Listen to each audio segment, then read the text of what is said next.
Okay, y'all.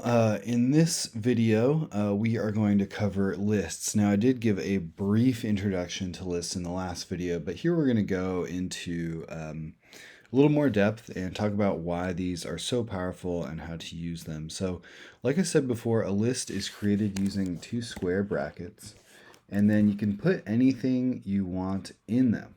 So let's go ahead. I'm going to put, let's say, my name and my let's say hometown, and I'm gonna put my, let's say, age.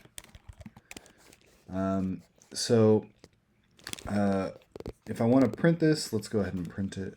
My cool list. So we'll print it by storing it in a variable, in this case print my cool list, and you'll see that okay, so it prints the whole list.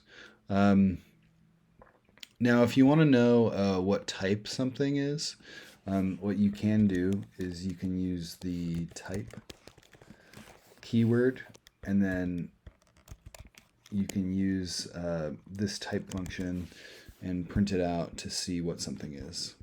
And it comes from the class list. So a list is an actual data type. It's different from Booleans. It's different from integers. It's different from strings. It is its own data type, and you can store anything in it. And it has this format: two square brackets with anything you want inside.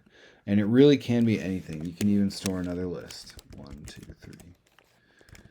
A, B, C. And you can store floats, 40.3, and strings, obviously. You could even store a range. Cool. So all of these are totally valid things that you can fit in lists, and there's even more you can do, which we haven't even covered yet, but lists are really powerful, and they work this way.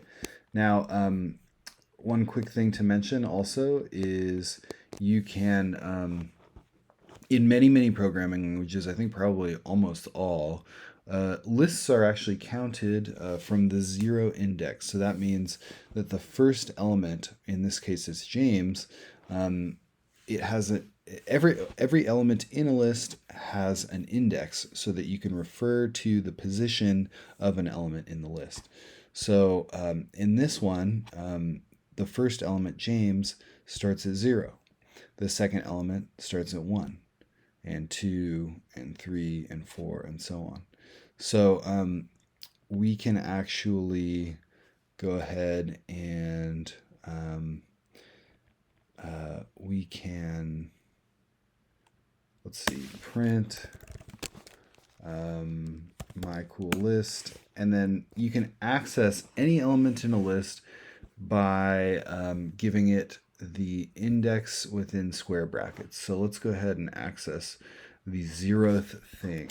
We're going to print the 0th item in the list. So that's the item that's at index 0. And remember, 0 is always going to be the first item, James.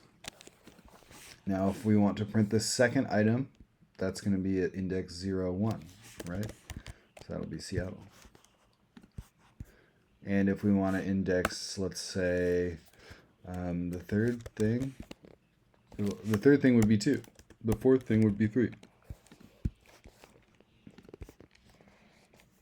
The fourth thing at index 3 is our list, and that's true. And a really cool trick is you can also count backwards using indexes, so that if I want to access the last thing in the list, I can actually give it -1, and it'll print our range item. So that is the very basics of lists, and you can store so much in them. So in my example here, you can see that we create a list of fruits and store all our favorite fruits in them. And if I change this to fruits, then this will print off the -1 index, which is the last index item, cherry.